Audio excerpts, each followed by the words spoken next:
This week, we exposed some of the most common ways people get scammed online. And more importantly, how to stop it before it happens. If you missed anything, here's a quick breakdown of what you need to know. Have you ever had that feeling, something's just off about a message or a call? What if I told you, you might already be talking to a scammer, and not even know it? It doesn't always look obvious. Scammers today don't sound like criminals. They sound helpful, professional, sometimes, even friendly.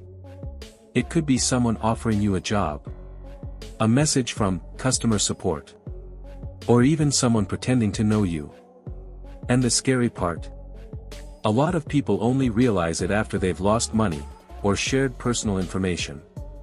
Signs you're talking to a scammer. 1. They create urgency. Scammers want you to act fast, before you think. Your account will be blocked. This offer expires today. Respond now or lose everything. Real companies don't pressure you like that. Scammers do. 2. They ask for sensitive information. If someone asks for your password, bank details, verification codes, or ID out of nowhere, that's not normal. No legitimate service needs that over a random chat or message. 3. The story doesn't fully add up. Listen closely.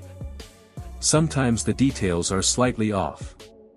Weird email addresses, small grammar mistakes, or answers that don't quite match your questions. It's subtle, but it's there. 4. They want to move you off the platform. They might say, let's continue on WhatsApp or message me on Telegram. Why? Because it's harder to track them there. That's a major red flag. 5. It feels too good, or too scary, to be true. High-paying jobs with no interview. Unexpected winnings. Or threats that sound extreme. Scammers use emotion, either excitement or fear, to control your decisions. So what should you do if you suspect something? Pause. Don't respond immediately. Verify the person or company through official channels. Never click random links or download unknown files. And most importantly, trust your instinct. If it feels off, it probably is. Remember, scammers don't always look like scammers. They look like an opportunity. They look like help. They look real. And that's exactly why they work. Stay alert. Stay informed. If this helped you, share it with someone, it might save them from a scam. AI resume builders are everywhere right now, promising to land you your dream job in minutes. But what if I told you, some of these tools do absolutely nothing, and a few could even hurt your chances? You upload your CV. Click a button. And instantly, optimized resume. It looks cleaner. More professional. Maybe even more AI-powered. But here's the problem. Most of these tools are just rewording your content, without actually improving it. Recruiters and hiring systems, especially ATS, applicant tracking systems, aren't fooled by fancy wording. If your experience isn't clear, if your skills aren't relevant, if your resume isn't structured properly, no amount of AI polishing will fix that. In fact, some tools make it worse, by stuffing keywords, adding generic phrases, or removing the human clarity that recruiters actually look for. And here's where it gets serious. Some of these AI tools ask you to upload personal information. Your full name, work history, email, and sometimes even phone numbers. But not all of them are trustworthy. You could be handing your data to platforms that store it insecurely, sell it to third parties, or worse, expose it in a breach. So how do you know if an AI resume tool is actually useful, or just hype? Here are a few red flags. It only rewrites without asking about your goals. It gives the same generic phrases to everyone. It promises guaranteed job offers. Or it doesn't explain what it changed, and why. That's not optimization. That's automation without value. If you want a resume that stands out, focus on this instead. Be specific about your achievements. Use clear, measurable results. Tailor your resume to each role. And keep it simple, readable, and human. AI can help, but only if you use it as a tool, not a shortcut. Before you upload your resume anywhere, ask yourself: do I trust this platform? Is it well known? Does it clearly explain how my data is used? Because your resume isn't just a document. It's your identity on paper. Not all AI tools are bad, but not all of them are useful either. And in some cases, they're just collecting your data while giving you nothing in return. If this helped you, share it with someone job hunting right now. It could save them time and protect their data. And follow this channel for real, practical breakdowns of digital tools, scams, and online safety. You don't need to be hacked everywhere, just once. That's all it takes. If you reuse the same password across multiple accounts, one small breach can turn into full access: email, bank, social media, everything. Let's be honest, most people reuse passwords. Maybe it's easier to remember. Maybe you've used the same one for years.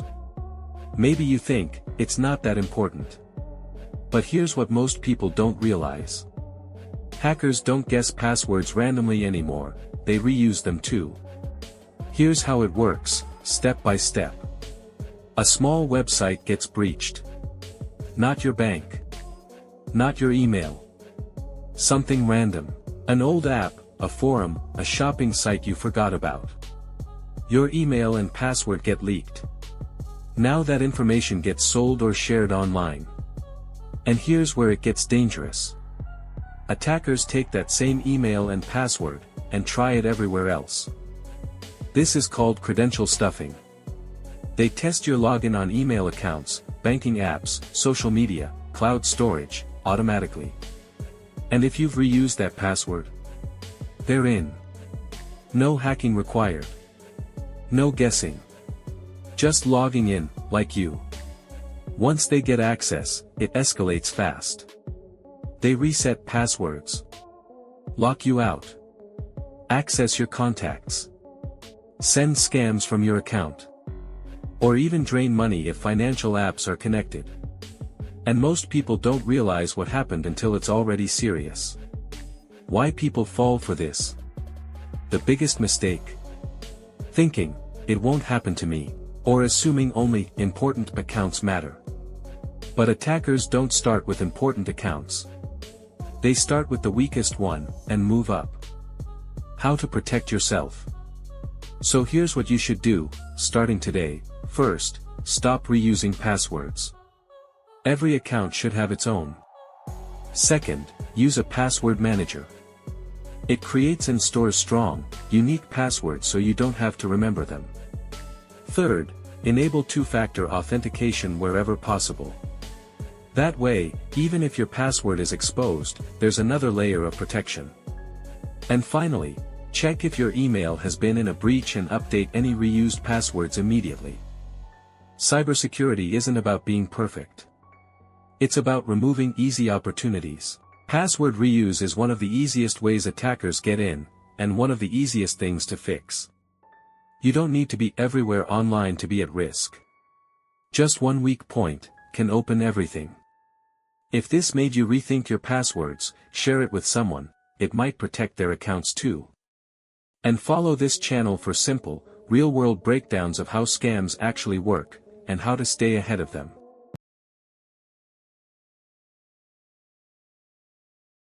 Getting scammed is bad, but what you do after can make it even worse.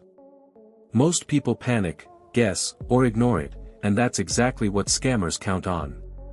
Maybe you clicked a bad link, sent money, or shared your details without realizing it. And now you're thinking, what do I do? Here's the truth, this is the moment that matters most.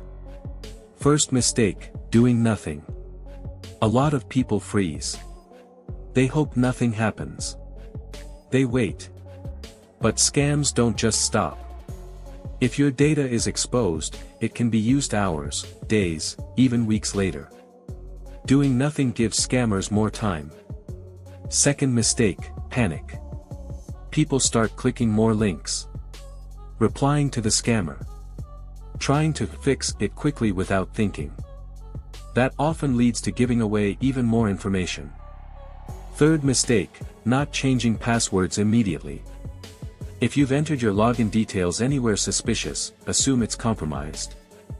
Your email, bank, social media, everything connected is at risk. Fourth mistake, ignoring your bank or payment accounts. If money or card details are involved, time is critical.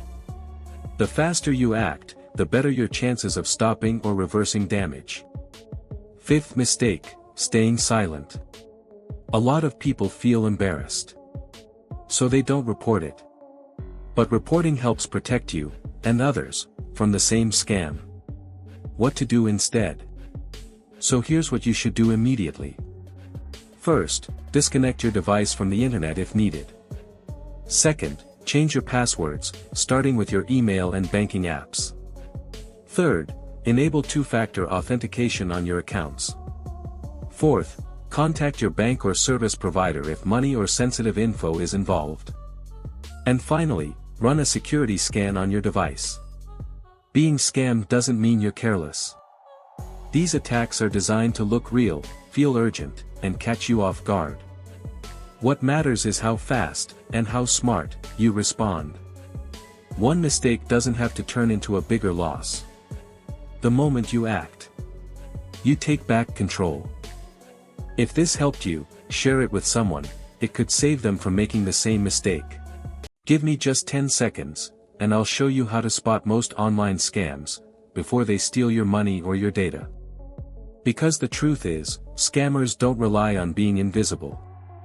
They rely on you not noticing the signs. You've seen it before. A message that looks legit. An email from support. A job offer that feels like luck. And for a moment, it feels real. That's exactly how they get you. Step 1, the emotion check. Ask yourself, what is this message making me feel? Urgency? Fear? Excitement? Act now. You've won. Your account will be locked. If it's pushing emotion hard, slow down. That's your first red flag. Step 2, the source check. Now look at who sent it. Carefully. Not just the name, the actual email address, username, or link. Scammers often use slight misspellings, extra characters, domains that look almost right. It's not random. It's designed to fool you at a glance. Step 3, the ask. What are they asking you to do? Click a link. Enter your password. Send money. Download something. That's the moment the scam reveals itself. Legitimate companies don't randomly ask for sensitive information or rush you into action. Step 4, the logic check. Finally, pause and think. Does this actually make sense? A job with no interview? A prize you never entered? A warning out of nowhere? If it feels off, it probably is. Why this works? Scammers succeed because they bypass logic and trigger emotion. But when you slow down, even for 10 seconds, you take back control. What to do instead? If something feels suspicious, don't click the link. Don't reply immediately. Go directly to the official website or app. And verify the message from a trusted source. That one pause can save you from a major mistake. Remember, scams don't always look fake. They look real enough to trick you. But now, you know what to look for. And that changes everything. If this helped you, share it, because most people don't know this until it's too late.